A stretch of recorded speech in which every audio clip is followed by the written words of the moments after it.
Situation remains tense at Jonai in Assam's Dhemaji district bordering Arunachal Pradesh as protesters from the missing community have blocked key roads connecting Assam and Arunachal Pradesh.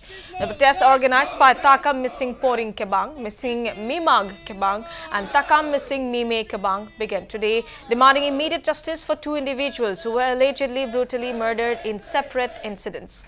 The protesters are seeking justice for late Prabhash Doli, who was allegedly murdered by Thai John on June 18 at Chimpu, Itanagar, and late Shankar Pegu was shot dead by Tadar Bhai on July 13 in Rowing Dibang Valley. The protesters have taken to the streets, blocking key roads and disrupting traffic to press for their demands. The road blockades are expected to continue indefinitely until the demands are met. The protesters are demanding immediate action from the Arunachal Pradesh government to ensure justice is served for the two victims. We want justice! Justice! Justice! We want justice! Justice! Justice! No justice, no rest! No rest! No rest! No justice! Missing Ranga! Missing Ranga! Arunachal Sarkar le say!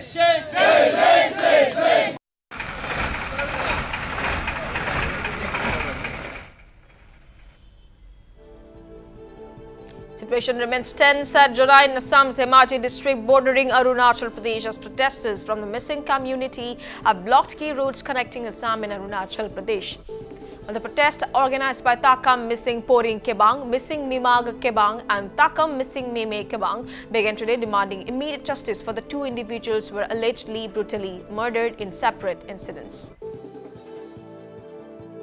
तारीखे इटानगर सिमपुत आमार मिसिंगर जुवक प्रभास दलेक हत्या करा होइसिल यार न्यायर दाबी आमी करि आसिलो किन्तु एतियालै न्याय पोৱা নাই यार उपरिও जुवा 13 जुलाई तारीखे पुनर रोइंगत एनेधৰণৰ घटना সংঘটিত হৈছে रोइंगत आमार शंकर पेगु नाমৰ বিশ্বনাথৰ বৰাজুলি গাঁৱৰ যুৱক শংকৰ পেগুক পুনৰ তাদাৰবাই নামৰ এজন নিচি ব্যক্তি হত্যা কৰিছে ইয়াৰ ন্যায়ৰ দাবীত আমি অসম অৰুণাচল সংযোগী পথ 515 নং ৰাষ্ট্ৰীয় ঘাইপথটি আমি অনিৰ্দিষ্ট কাললৈ তাকাম মিছিং পৰিং কেবাং তৰফৰ পৰা বন্ধ কৰা হৈছে আমাৰ দাবীসমূহ হ'ল তেওঁক ন্যায় পাব লাগে ফাষ্ট ট্ৰেক আদালতৰ যোগেদি ইয়াক ন্যায় দি পাছি দিব লাগে বুলি আমাৰ ফালৰ পৰা আহ্বান জনাইছো জুন তাৰিখে আমাৰ জুনাই